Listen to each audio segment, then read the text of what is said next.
My father was buried on a Tuesday in late October, on the kind of overcast Piedmont afternoon where the maples bleed rust into the wind.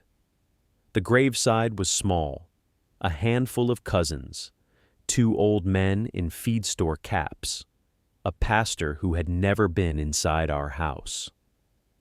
My older brother stood across the open grave from me. He looked at me instead of the casket. I was 52 years old, and I had not stood that close to my brother in 9 years. The pastor said the words. I held a single sprig of dried wheat my father had kept on the dashboard of his pickup, and when the time came, I set it on the lid of the casket, because nobody else thought of it. My brother watched me do it. His mouth did a small private thing at the corner, not a smile. "Long drive back to the house, Ellis," he said when the prayer was done. He said my name the way he had said it when we were children, and he had something he wanted from me. "Mr. Hadley's already there. He's got the paperwork laid out." "Does he?" "He does." "Then I guess he can wait until the casket's in the ground. Don't make this harder than it has to be." "Daniel," I said, "I have not said anything to you yet. I have not made a single thing harder. You're standing here with that look on your face. What look is that?" "The one Mama used to give Daddy when she was about to ask him a question he was not going to like." "Then maybe," I said, "you should ask yourself why I would be wearing that look at our father's grave." His jaw worked once. He turned and walked toward his rental car without speaking. I stood graveside until the men with the shovels came. I had not been there when my father died. I had been 4 states away, and my brother had not called me until 11 hours after. And the dirt going down was the closest I had been to him in a long time. When I walked back to the lane, I walked slow. The wake was at the family farmhouse. Cream clapboard with dark green shutters. The wraparound porch with the rocking chair my grandfather built. 47 acres of split-rail fenced pasture rolling into the foothills. It looked exactly the way it had looked when I was 6. I stood at the gate a minute before I walked up. Inside, the kitchen was full of casseroles. The long pine table was buried under foil pans and Pyrex dishes.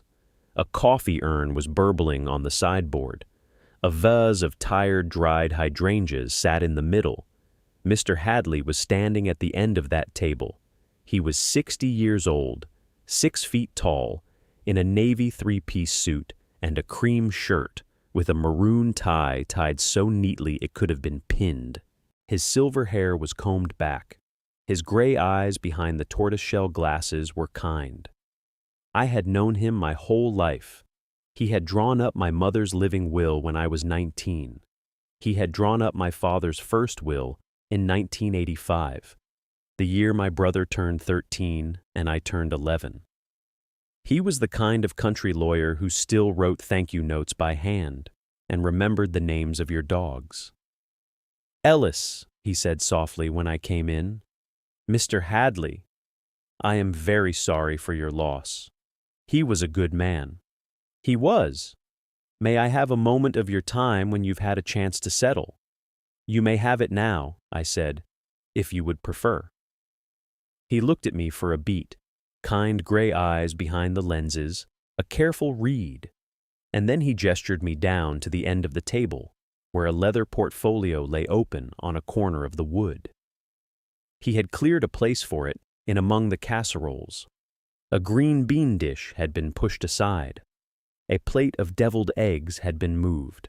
On top of the portfolio, in the cleared space, lay a single sheet of paper. A pen rested across it, pointing toward me.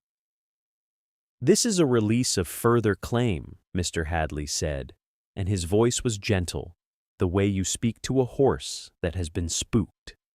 "Your brother and I have already reviewed it. He has signed his copy this morning. Your father's estate will be settled cleanly under the terms of the 1985 will, and in return for your signature here, The estate will tender a cash distribution of $40,000 to you, today, by cashier's check. I have it in the portfolio. I did not look at the portfolio. I looked at the pen. $40,000, I said. Yes, for my half of 47 acres, and the farmhouse, and the barn, and whatever was in my mother's chest of drawers. He did not flinch. He had, I realize now, expected this exact sentence. I understand, Ellis. The 1985 will named your brother as primary beneficiary of the real property. Your share, as the will is written, is the cash distribution. The $40,000 is the estate making the cleanest possible exit for everyone. It allows you to walk away from the litigation a contested estate would invite, and it allows the farm to remain whole, to remain his, to remain in the family. Mr. Hadley, I said, forgive me, but you have known me since I was a girl. Do you really believe that what is being described to me at this table right now is a kindness? I believe, he said carefully, that it is the cleanest path forward under the will I have in front of me. That is not the same thing as a kindness. No, Ellis, it is not. Did my father ever, I said, in any conversation in any year, say to you in his own voice that this was what he wanted for me? He paused. He did not answer right away. He executed the will in March of 1985, he said finally. I have his signature on it. I have my own signature as the drawer. I do not in candor recall a conversation in any year after 1985 in which he and I discussed the matter further. 38 years, I said. Yes. And in 38 years, you and he did not sit down and look at it together once. No, he said quietly, we did not. Then I think, I said, that you and I should not be looking at it together for the first time over a casserole table at his wake. I looked across the kitchen. My brother was standing at the buffet with a beer in his hand. Not a long neck. A heavy glass tumbler somebody had poured a beer into, the way men do when they want to look like they are at a wake and not at a beer hall. He had a deviled egg in the other hand. He was talking to one of the cousins, but his eyes were on me, on the pen. He smiled. It was not a kind smile. I stood at that casserole table for what was probably 10 seconds and what felt to me like a year. And I looked down at the pen, and I looked at Mr. Hadley's face, and I thought of my father. I thought of him walking the fence line of the upper pasture when I was 6 years old, with me trotting behind him in rubber boots 2 sizes too big, and how he had stopped at the gate and lifted me up onto the top rail, and how he had not said a single word the whole walk, and yet I had known, in the perfectly clear way a 6-year-old knows a thing, that he loved me. I thought of him at the curb of the freshman dorm at Chapel Hill, the August I turned 18, in his canvas work jacket with the dust still on the cuffs, shaking my hand at the bumper of the pickup as if I were a man and not his only daughter, and saying, "You do good now, Ellis." I thought of his handwriting, and I set the pen down. I set it down very gently, on top of the release. I did not push it. I did not throw it. I laid it across the page like a man crossing his own arms over his chest. "Mr. Hadley," I said, "I am not going to sign this paper today." "Ellis, I am not telling you no, sir.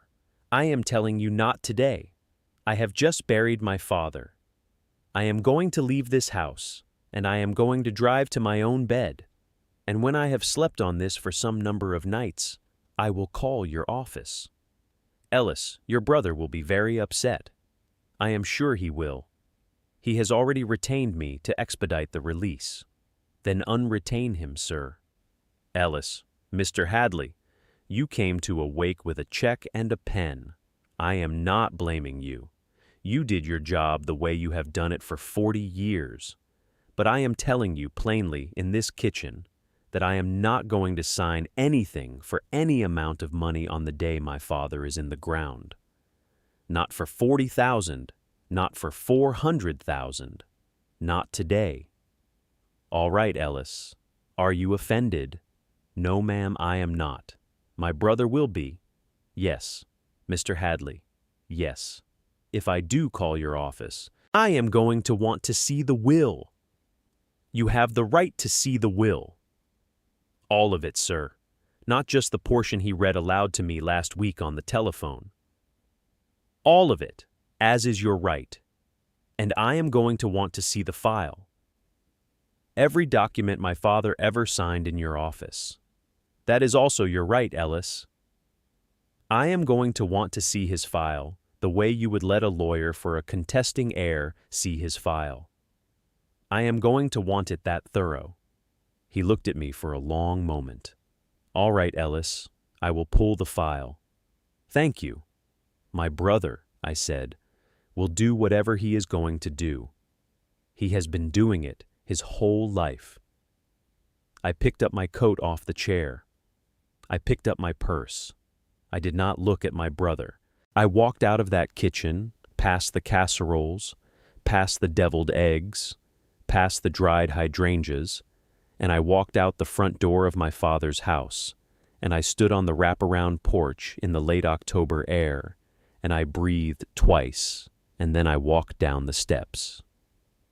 My father's '94 Ford pickup was parked in the lane, faded blue, long bed, rust along the wheel wells. The keys were still in the visor. They had been in that visor since 1994. I climbed in.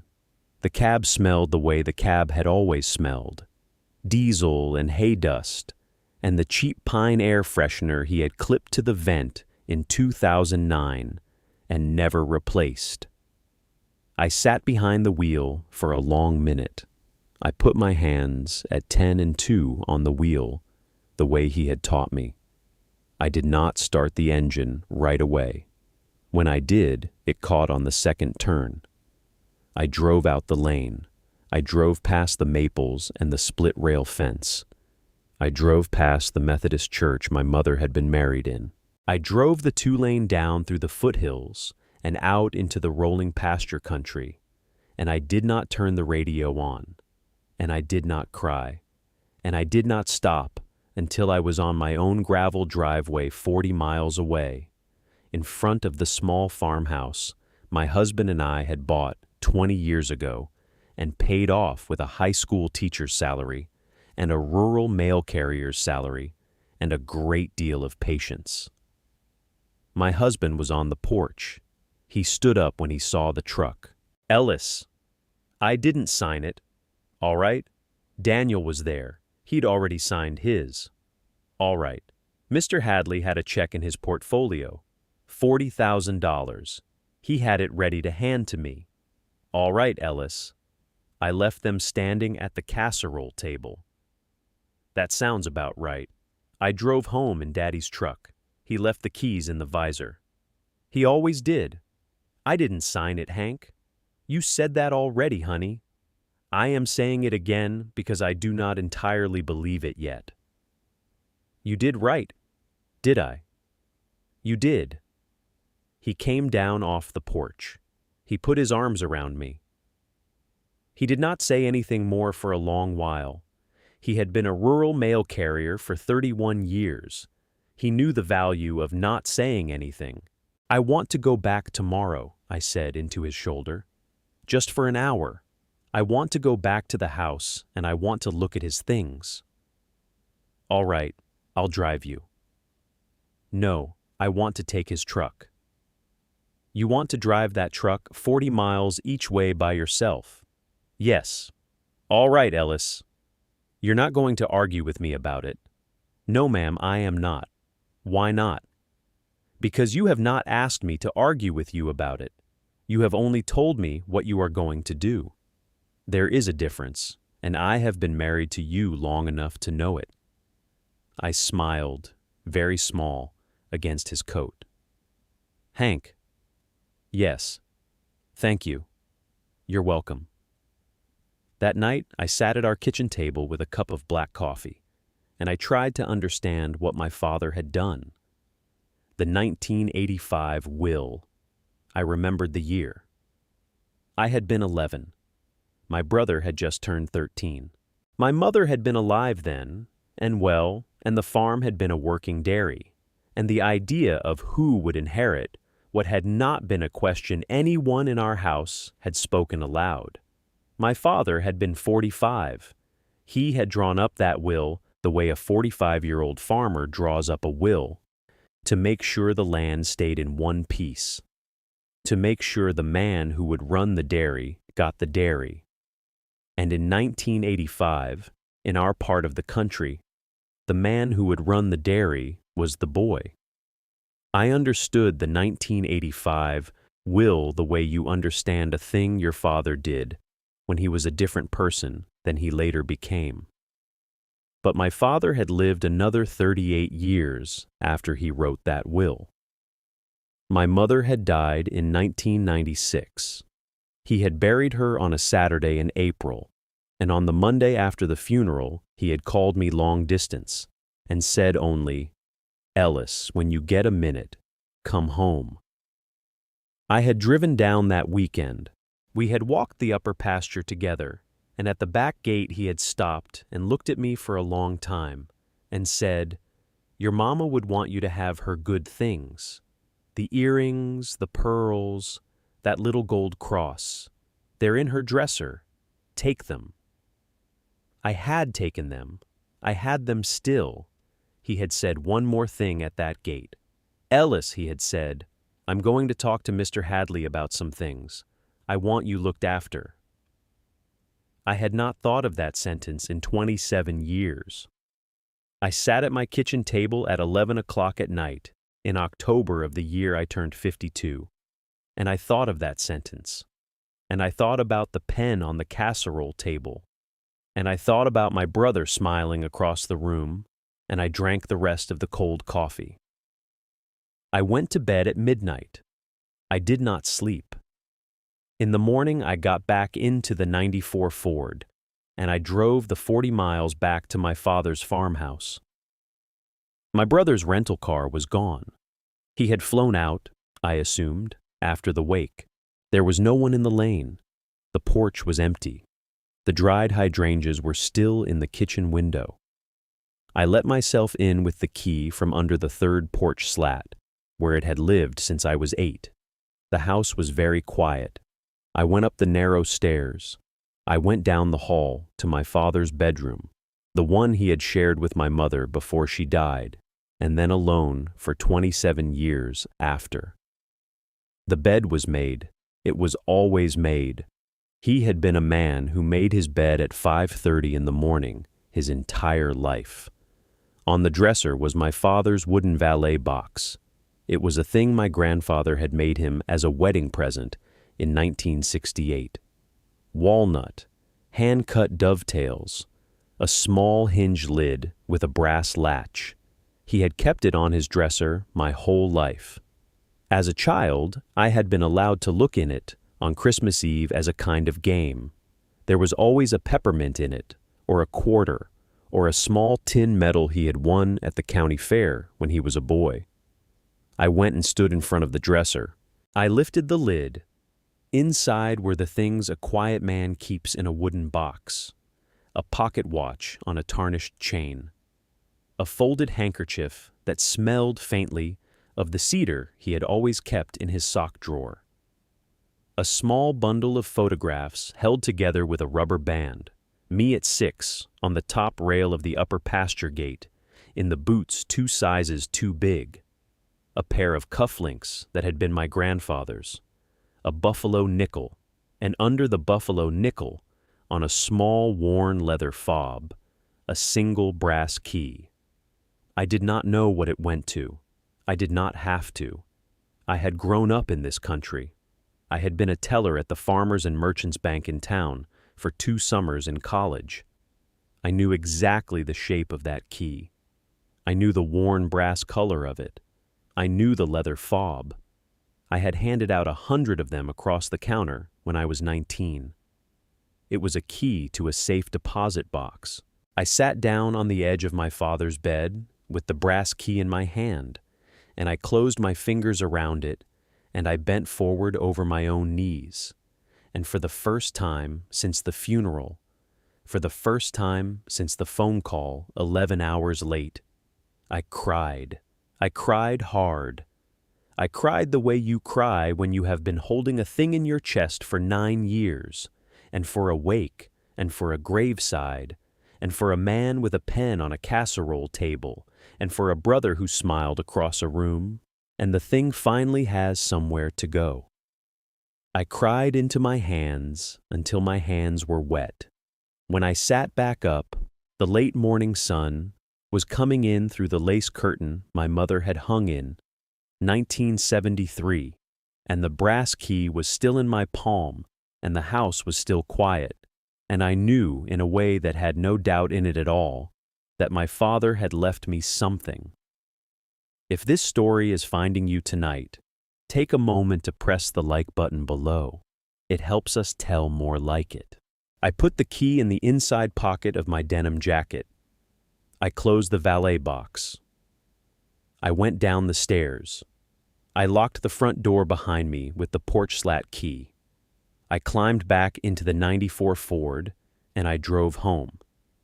And I did not cry again on that drive either, because I had cried enough. It took me 3 weeks to do the next part. 3 weeks because I am not a woman who moves fast on anything important. The brass key did not have a bank's name on the fob, and I had to find which branch in which town my father had kept that box at. I found it through his checkbook register. He had paid an annual fee of $42 to a bank in Asheville every November for 25 years. I called them. First Citizens, Patton Avenue. My name is Ellis Calloway. My father has passed. I believe he kept a safe deposit box with you. Do you have a key, ma'am? I do. Do you have a death certificate? I do.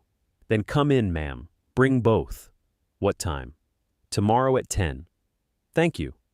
My condolences, ma'am. On a Thursday morning in mid-November, I drove to Asheville in the '94 Ford. I wore the denim jacket. I had the brass key in the inside pocket. I had my father's death certificate in a manila folder on the passenger seat, certified by the county clerk. I had my driver's license. I had a copy of the 1985 will Mr. Hadley had emailed me at my request, which I had read 3 times and not signed any of the pages of. I had no idea what was in the box. The branch was an old one, marble floor, high ceiling. A young woman in a gray blazer behind a desk. Good morning. Can I help you? My name is Ellis Calloway. I called yesterday about my father's safe deposit box. Yes, ma'am. Did you bring the documents? I did. May I see them? I handed her the death certificate. I handed her the brass key. She looked at the key for a moment. Number 412. That's what you said on the phone. Yes, ma'am. Will you give me 10 minutes? I need to confirm with my branch manager and pull the bank's signature card. Take your time. She made a copy of the certificate and disappeared into a back office. When she came back, she was carrying a clipboard and a small ring of bank keys, and her face had the careful neutrality of a person who has been told to be careful with a customer. Ms. Calloway, I'm so sorry for your loss. If you'll come this way. Thank you. He kept this box a long time. 25 years. Yes, ma'am. The signature card goes back to 1998. He came in alone every November to pay the fee. Did he ever come in for any other reason? Not according to what I'm seeing here. He never accessed the box after the original deposit, ma'am. Just the annual fee, in person, in cash, every November. In cash. Yes, ma'am. Thank you. That's helpful. Of course, ma'am. Ms. Calloway, one more question before we go in. Yes. Are you the only person on the signature card? I don't know. I would assume so. He didn't tell me about the box. He didn't tell you? No. All right. I'm going to ask you to confirm your signature against the card. It's a formality. All right. She handed me a ballpoint pen. I signed my name on a slip. She held the slip up to the card from 1998. She looked at the two signatures for a long moment. Ma'am, your name is the only name your father wrote on this card, below his own. All right. I just thought you would want to know that. Thank you. I do want to know that. She walked me through a hallway and into the vault. The vault was the size of a small bedroom. The walls were a grid of small steel doors. Each door had a number plate. She walked me to box 412. She put the bank's key in one slot. She had me put my father's brass key in the other. She turned both at once. The drawer slid out of the wall. It was longer than I had expected. She lifted it out and carried it for me to a small steel table in a private alcove behind a green velvet curtain. She set it down on the table. She pulled the curtain closed behind her, and she said in a low voice, "Take as long as you need. I'll be at the desk when you're finished." Then she was gone. I sat down at the steel table. I pulled the box toward me. I lifted the lid. Inside the box were three things: a long sealed manila envelope, a small velvet-covered jewelry case I recognized immediately as my mother's. She had kept her good pieces in it her whole life, and after she died, I had thought vaguely that the case had gone into the attic. And a thin brown bank passbook of the kind banks do not issue anymore, with a rubber band around it. I picked up the manila envelope first. It was sealed with red wax. Across the front, in my father's blocky handwriting, in black ballpoint pen, was a single line of writing: "To be opened by my daughter Ellis May Calloway upon my death." I sat at that little steel table, behind that green velvet curtain, in the quiet of the vault, and I held that envelope in both hands for a full minute before I broke the wax. The wax cracked into three pieces and fell on the table. Inside the envelope was a second envelope, smaller, also sealed. And folded around that smaller envelope was a single sheet of yellow legal paper. The yellow legal paper was a letter to me in his handwriting, 3 short paragraphs long. I read it once. I read it twice. Then I opened the smaller envelope. Inside it was my father's second will. It was 11 pages. It was handwritten on cream linen paper, on both sides, in the same blocky black ballpoint pen. It was dated March 14th, 1998. It was witnessed at the bottom by 2 signatures and 2 printed names: Dr. Howard Penn and Dr. Marion Penn, husband and wife, who had been my parents' physicians at the small clinic in Marshall, North Carolina, and who I had known my whole childhood as the doctor's Penn. I read the heading: Last Will and Testament of James Thomas Calloway.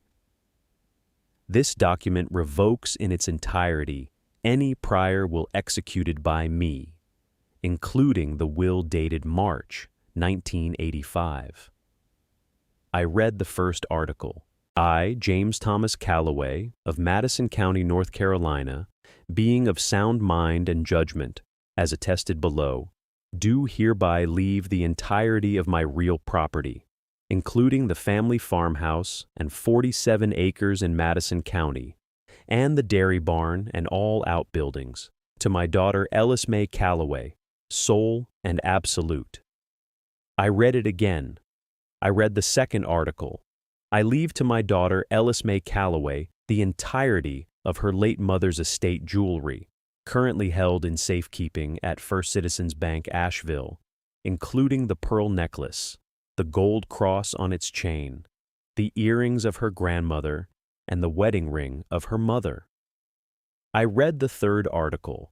I leave to my daughter Ellis May Calloway, the trust account established at First Citizens Bank. In her name on August 12th, 1971, the day of her birth, contributed to monthly by me from that date to the present, current balance $187,400 and change, sole and absolute. I read the fourth article. I leave to my son Daniel Robert Calloway the sum of $1, in recognition of the fact that he has already taken from this family what he intended to take. I sat at the steel table.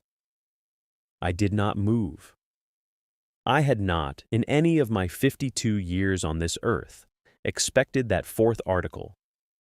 I had expected that my father loved me in the quiet way he had always loved me. And I had expected that he had wanted me looked after, the way he had said at the back gate the spring my mother died. I had not expected that he had also, in 1998, looked at his own son and seen exactly what was there. I read the fifth article, the witness paragraph, the doctor's pen signatures, the notary stamp from a notary public in Asheville, dated March 14th, 1998. Then I read down to the last line of the 11th page. Below the formal articles, in his own hand, my father had written one more sentence. To my daughter, who I never managed to tell, I am sorry I did not say more. I read that line twice. I closed the will. I folded it back into its envelope. I folded the envelope back into the larger envelope. I set it down on the steel table. I put both my hands flat on top of it. I closed my eyes. I needed a minute. I am a woman who has sat at a hospital bedside. I am a woman who has buried a mother and a father. I am a woman who has had a brother stand across an open grave from her with cold eyes. I have been able to keep my hand steady through most of those things, because I had to. But I could not read the rest of that envelope yet. The letter on yellow legal paper, the passbook, the jewelry case. Not yet. I sat with my eyes closed and my hands flat on the will for what was probably 4 minutes, and I let myself just be a 52-year-old daughter sitting in a bank vault. And I let my father, for the first time in 52 years, say something tender to me. When I opened my eyes again, I picked up the yellow legal letter. It was 3 short paragraphs. The first paragraph said, "Ellis, if you are reading this, I am gone. I have asked Mr. Hadley to handle the estate under the 1985 will because I could not bring myself to sit down with him and tell him the rest." I drew this second will on my own. The doctor's pen witnessed it. They were the only people I trusted to keep their mouths shut about my business while I was still alive. The second paragraph said, "Your brother is not a bad man, but he is a man who has been afraid his whole life that he was not going to get what he thought he was owed. I do not blame him for that. I blame the way I raised him, but I cannot let him take from you what your mother and I set aside for you on the day you were born. 47 acres is a lot of acres for a man who never once helped me run a dairy. The trust is yours. It always was." The third paragraph said, "I should have told you a long time ago that I am proud of you. I should have told you a long time ago that the Christmas Eve I let you look in the valet box was the favorite Christmas Eve I ever had. I should have told you a long time ago that when I drove you to Chapel Hill in August of 1989, I sat in the truck for 40 minutes after you went inside that dorm because I could not see well enough to drive. I am telling you now. It is too late, but I am telling you now. I read the letter through once. I read it through twice. I read it through a third time. I did not cry in the vault. I had cried already at the edge of his bed In the upstairs bedroom of the farmhouse, with the brass key in my hand. The vault was the part where I did not cry, because the vault was the part where I had to think. I picked up the velvet jewelry case and I opened it. My mother's pearls, my grandmother's earrings, the little gold cross, the thin gold band she had worn for 43 years, all 4 items, exactly as my father had described them in the second article. I picked up the passbook. The first deposit was dated August 12th, 1971, the day I was born, $25. The second deposit was dated September 12th, 1971, $25. It went on like that for 52 years. I closed the passbook. I sat in that vault for perhaps 30 more minutes. I do not know exactly. I know that when I came out, the young woman in the gray blazer was at her desk, and the late autumn sun was slanting in through the marble lobby in long yellow bars, and I asked her, very quietly, if I might use a private phone. She showed me to a small office. I sat down. I called Mr. Hadley. His secretary put me through. "Ellis," he said gently, "I was hoping you'd call." "Mr. Hadley," I said, "I am at the First Citizens Bank in Asheville. I am sitting in front of the safe deposit box my father kept here for 25 years. The box you did not know about." There was a very long silence on the line. "Mr. Hadley? I'm here, Ellis. Inside the box, sir, is a second will, handwritten, dated March of 1998, witnessed by Howard and Marion Penn, notarized in Asheville. It revokes the 1985 will in its entirety. It leaves the farmhouse and the acreage to me.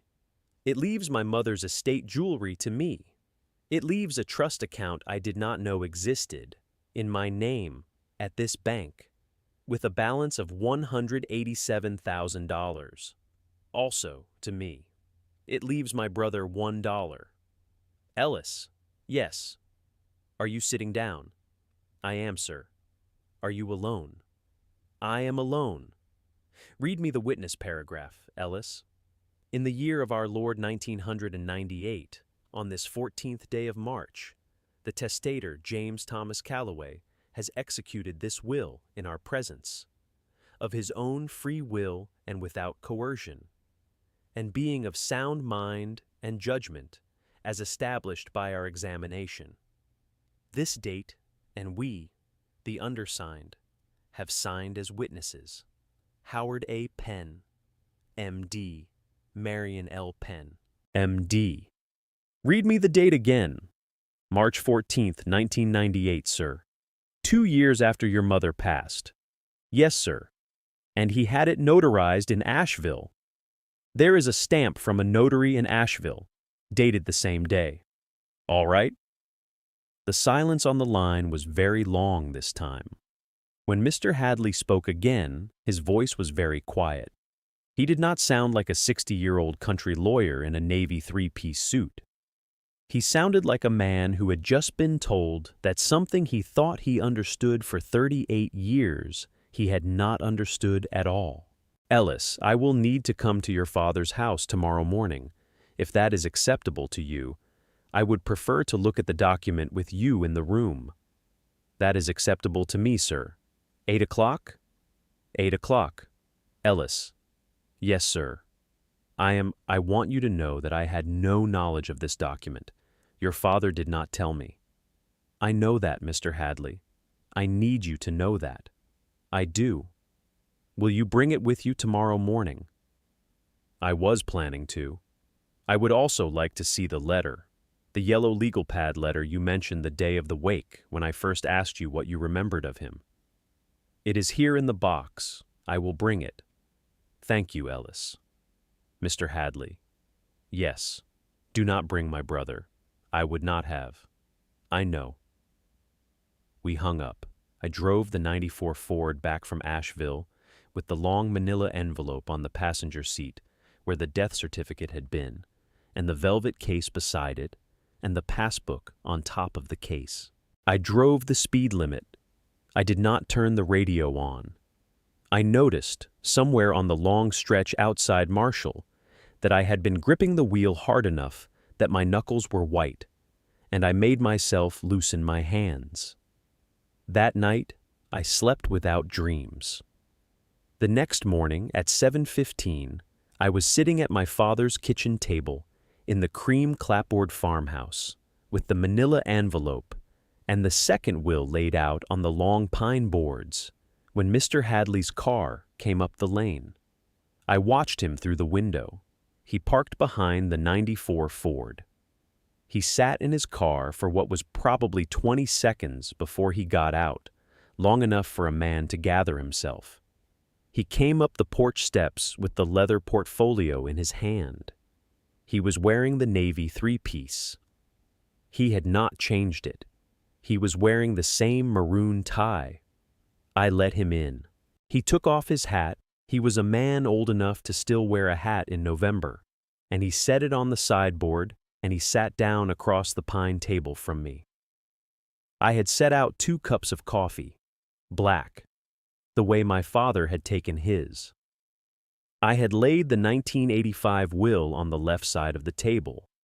I had laid the 1998 will on the right side. I had laid the letter on yellow legal paper between them. Mr. Hadley looked at the layout for a long moment, without touching anything.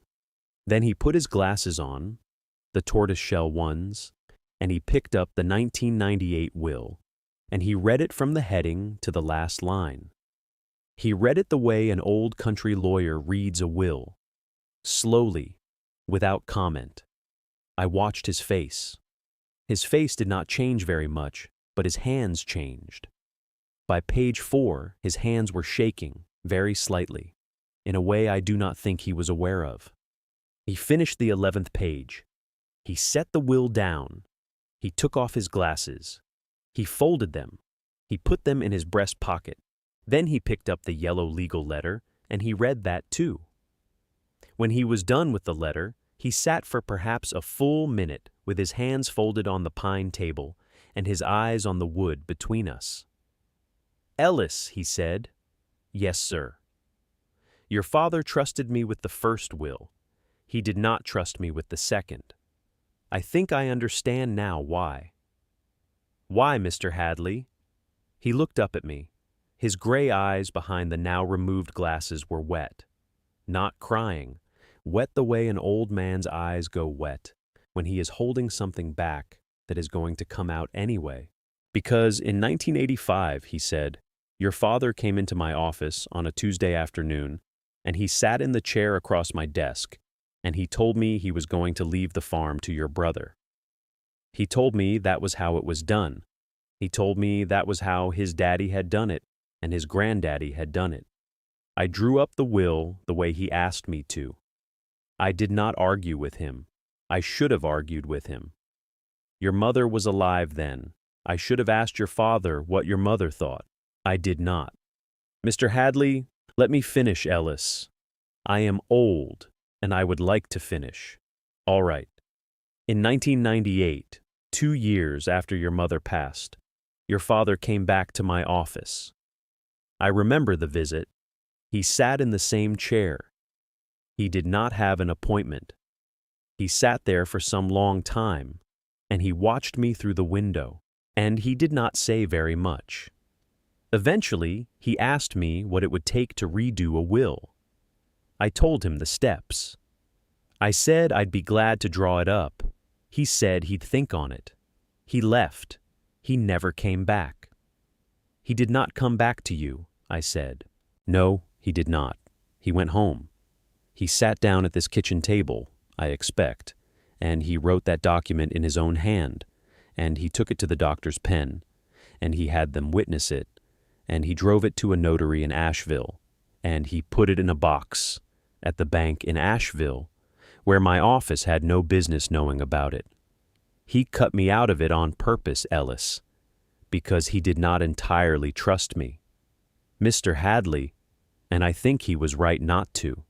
Sir, I think, he said, and his voice was steady now, very quiet, but very steady, that if your father had brought that second will to my office in 1998, I might have argued him out of the dollar. I might have argued him out of the line about your brother. I might have told him to think of the family. I might have told him to think of how it would look. I might have softened it. And in softening it, I would have made it ambiguous. And in making it ambiguous, I would have made it contestable. And your brother would have contested it. And the farm would have ended up in pieces. And you would not be sitting in this kitchen this morning with the deed of it in front of you on the pine table. I did not say anything. Your father knew that, Ellis. Your father was a quiet man, but he was not a stupid man.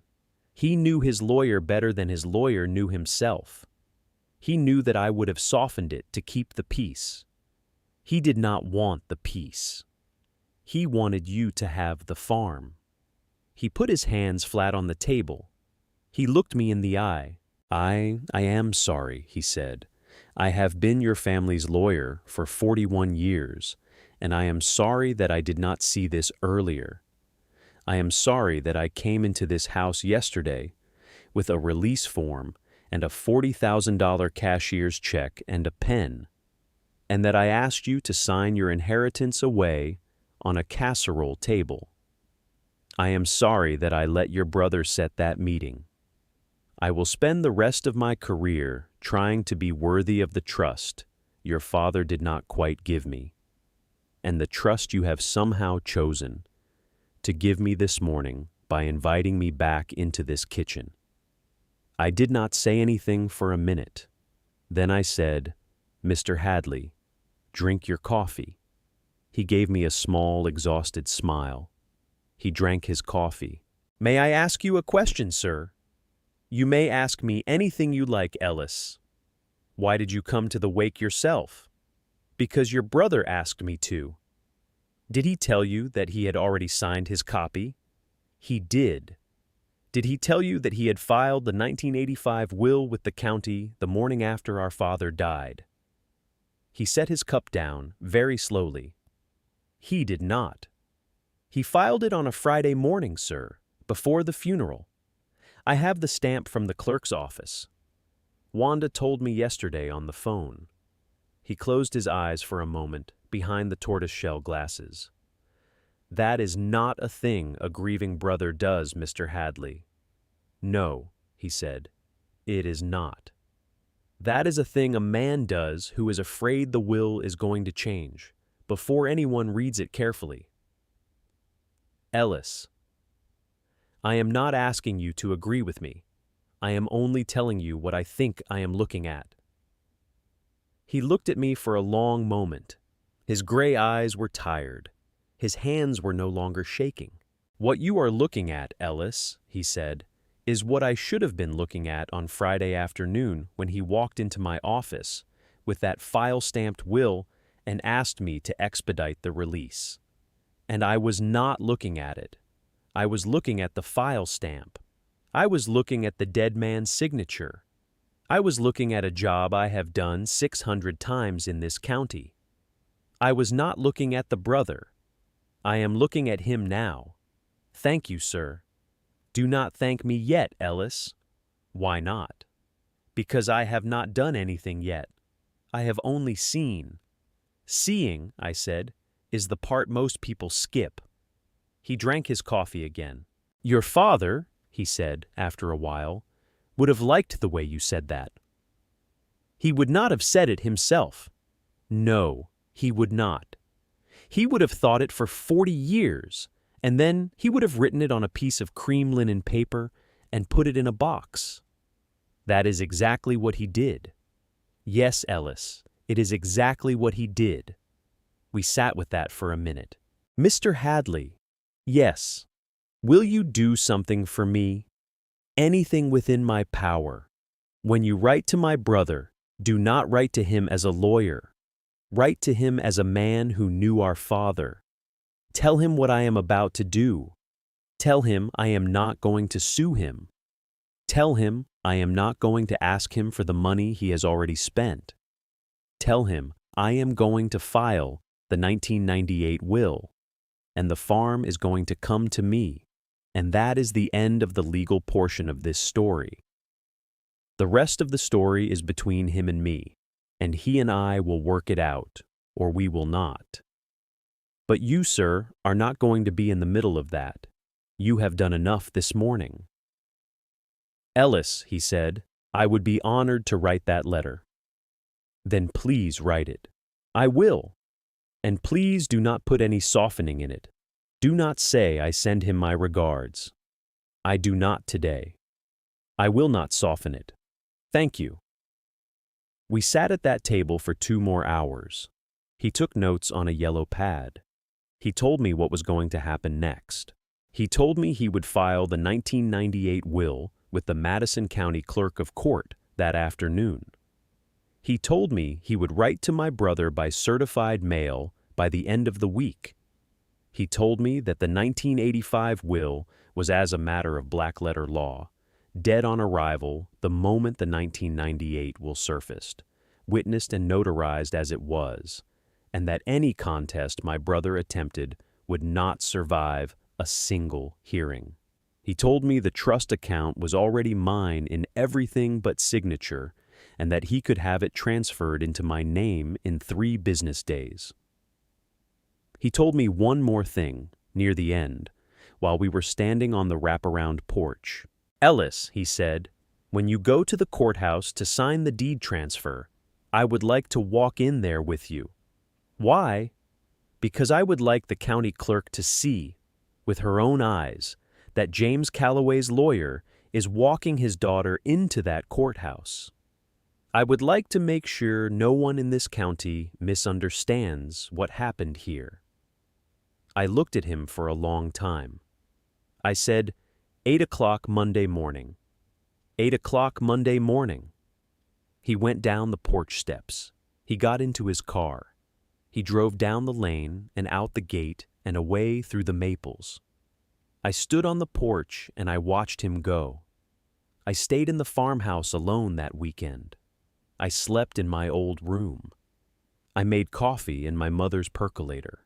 I walked the upper pasture in my father's canvas work jacket, because my denim jacket was not warm enough, and his jacket was on the peg by the back door where it had always been. I went out to the dairy barn, and I stood in the doorway, and I looked at the empty stalls, and the dust on the milking stations, and the ancient orange cat that someone had been feeding even after he was gone. I called the cat over. He came.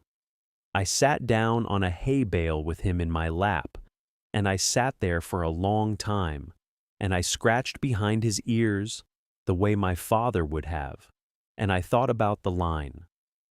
To my daughter, who I never managed to tell, I am sorry I did not say more. I thought about the man who had taught me to bottle feed an orphan calf without saying a single tender word. He had simply put the bottle in my hands, fitted my fingers around the rubber nipple, and pushed the calf's wet, searching mouth toward me, and stepped back. I had been 6.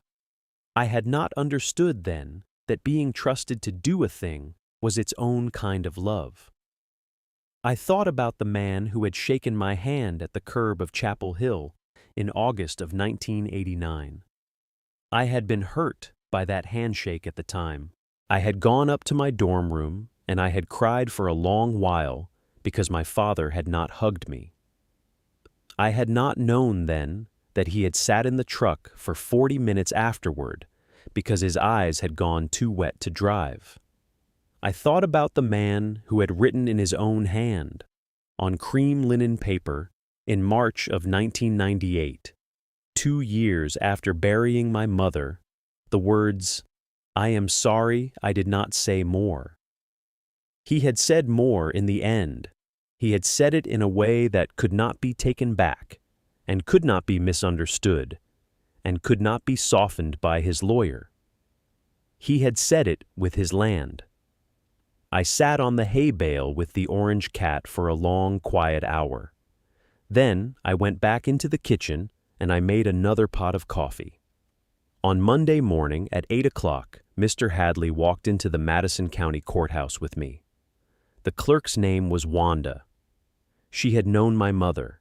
She looked up at us when we came through the door, and she looked at the manila folder under my arm, and her eyes went, for just a moment, to Mr. Hadley's face. "Morning, Wanda."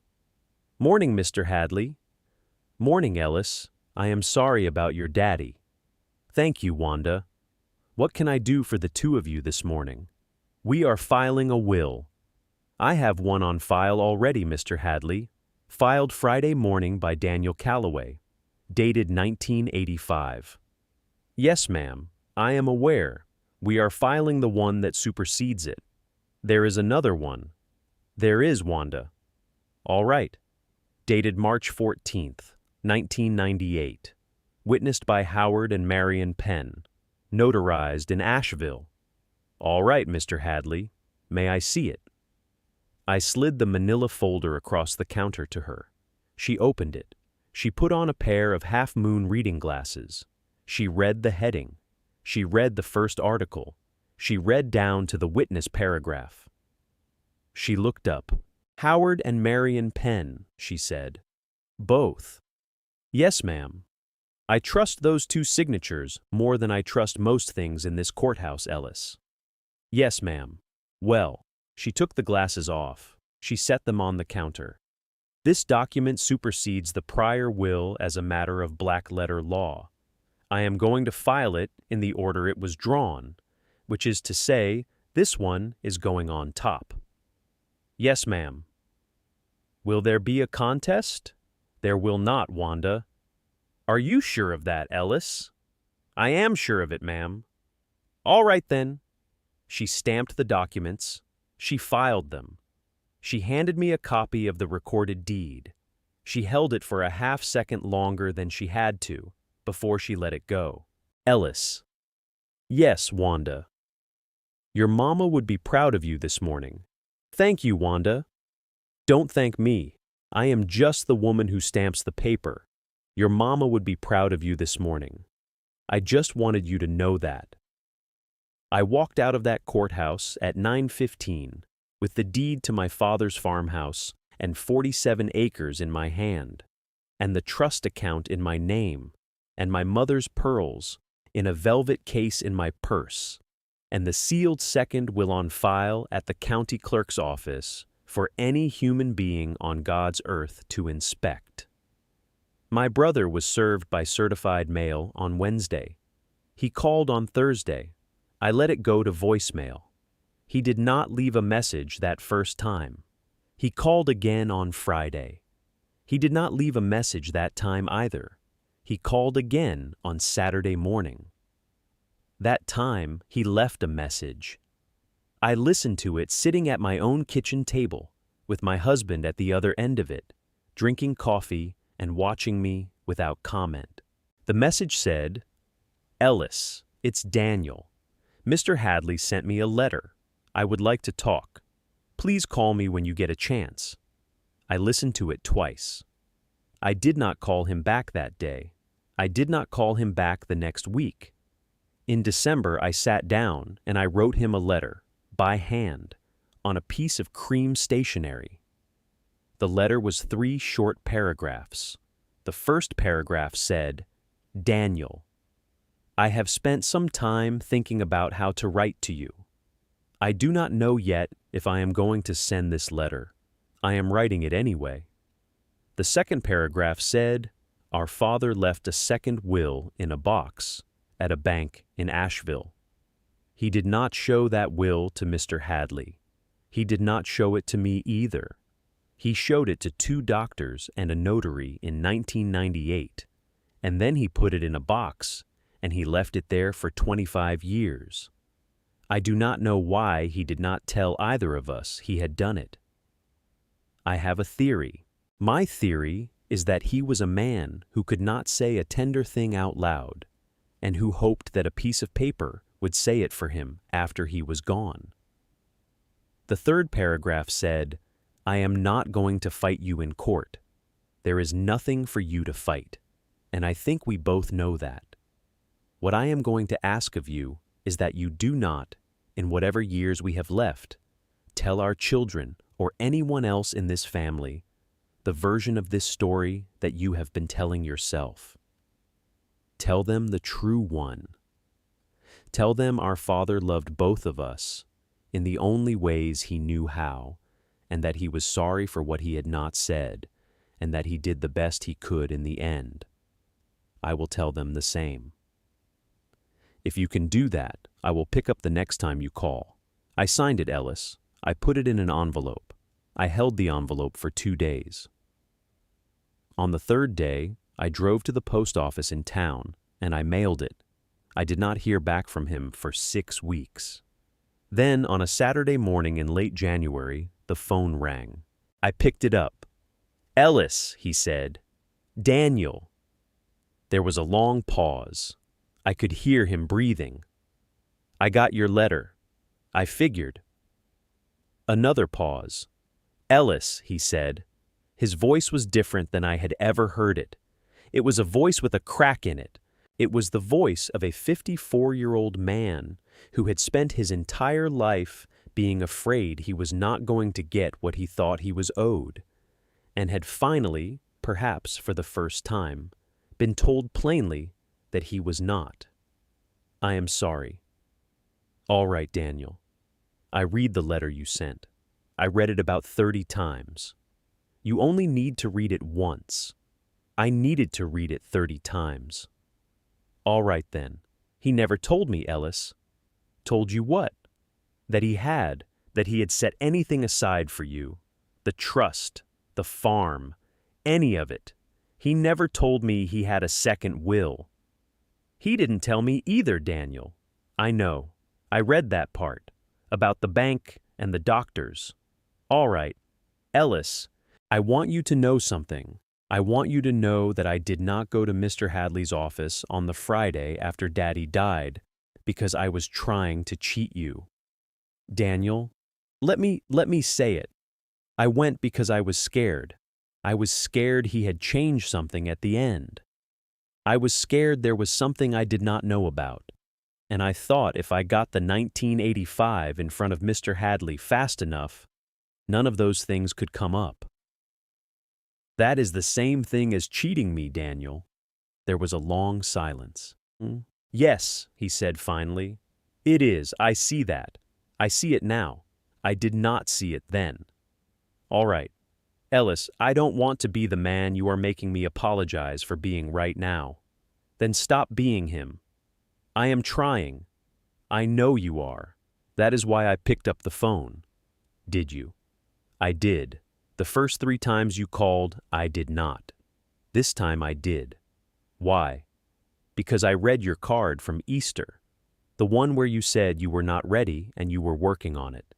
I left it on my mantle for 3 months. I read it about 30 times myself." He laughed, a short broken laugh, not a happy one. "I did not know that."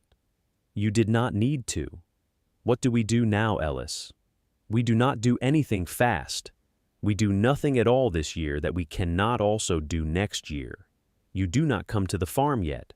I do not come to Charlotte yet. We write letters. We talk on the phone every other Sunday at 11 o'clock. If we can do that for 1 year, we will see about the 2nd year. That is a long time. It is the shortest amount of time, Daniel, that I am able to offer you. All right? Are you all right with it? I am all right with it. Then I will call you on Sunday at 11. All right, Ellis. All right, Daniel." We hung up. I sat at my own kitchen table with the phone in my lap, and my husband, who had been sitting at the other end of the table the entire time, drinking coffee, not saying anything, the way a rural mail carrier of 31 years knows how not to say anything, reached across the wood and put his hand over mine. "Ellis, yes, that was harder than the wake was. Yes, you did all right." "Did I?" "You did." I sat with his hand over mine for a long time. "At Easter?" "At Easter," I said. "I am going to be at the farmhouse. I am going to cook a ham. If you want to drive down, you can drive down." Bring your wife. Bring the kids. We will have a meal at our father's pine table. I am not promising anything beyond that." He was quiet. "Ellis," he said, "thank you." We hung up. He did not come at Easter. He sent a card. The card said, "I am not ready. I am working on it. Tell the kids about Granddaddy." I put the card on the mantel of my own farmhouse, next to the photograph of me at 6 on the top rail of the gate.